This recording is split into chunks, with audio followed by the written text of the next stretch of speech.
आदरणीय सभापति जी, ये राज्यों का सदन है। आने वाले समय में ये संकट हमारे देश की बड़ी परीक्षा लेने वाला है और इस परीक्षा में सफलता के लिए राज्यों का सहयोग बहुत आवश्यक है। इसलिए इस सदन के माध्यम से मैं देश के सभी राज्यों की सरकारों से भी कुछ आग्रह करना चाहता हूं। संकट के समय गरीबों पर, श्रमिकों पर, प्रवासी साथियों पर बहुत बुरा असर पड़ता है। इसलिए पीएम गरीब कल्याण अन्न योजना का लाभ समय पर मिलता रहे, ये सुनिश्चित करना होगा। जहां प्रवासी श्रमिक साथी काम करते हैं, उनकी परेशानियों को दूर करने के लिए प्रोएक्टिव कदम उठाए जाएं। ऐसी स्थितियों पर नजर रखने के लिए राज्य सरकारें विशेष व्यवस्थाएं करें तो इससे काफी सुविधा होगी। राज्य सरकारों को एक और चुनौती पर भी बहुत अधिक ध्यान देना होगा। ऐसे समय में कालाबाजारी करने वाले, जमाखोरी करने वाले बहुत एक्टिव हो जाते हैं।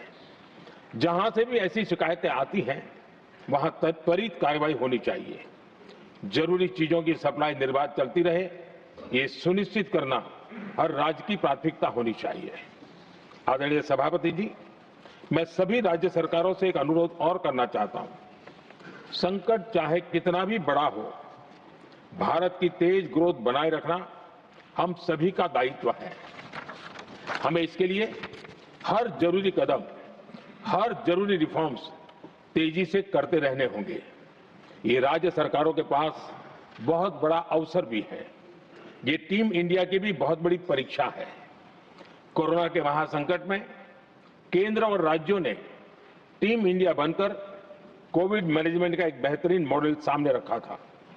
अलग अलग पॉलिटिकल पार्टी की सरकारें होने के बावजूद टेस्टिंग, वैक्सीनेशन से लेकर जरूरी चीजों की आपूर्ति टीम इंडिया के प्रयासों से ही सुनिश्चित हो पाई थी।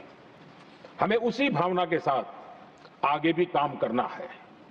सभी राज्य सरकारों और केंद्र सरकार के प्रयासों से देश इस गंभीर वैश्विक संकट का प्रभावी रूप से सामना कर पाएगा। आदरणीय सभापति जी, ये संकट अलग प्रकार का है और इसके समाधान भी अलग प्रकार से ही तय किए जा रहे हैं। हमें धीरज के साथ, संयम के साथ, शांत मन से हर चुनौती का मुकाबला करना है।